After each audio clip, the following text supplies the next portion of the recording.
nabadgelyo haddaad dareemayso murug ha ooynin oo sabar wax walba sidooda iyo ka wanaagsan ayay ku soo laabanayaan qofkii ku xumeeyey saamax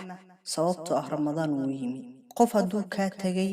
maalin uu soo laaban doonaa ha ooyin haddaad ka baqayso dembi aad gashay ilaahay waa mid dembi dhaaf badan wuu kuu dembi dhaafayaa haddaad qirato dembigaaga sababtoo ah dhammaanteen qalad ayaynu galnaa balse kuwa noogu khayrka badan waa kuwa qaladkooda ka soo laabta ha ka rajo dhigin rabbiga isagaa kuu dembi dhaafaya dadkoo dhan iska cafi oo iska saamax noloshu waa maalmo ha u qaban qaladka uu galay sababtoo ah qaladka waynu ka simannahay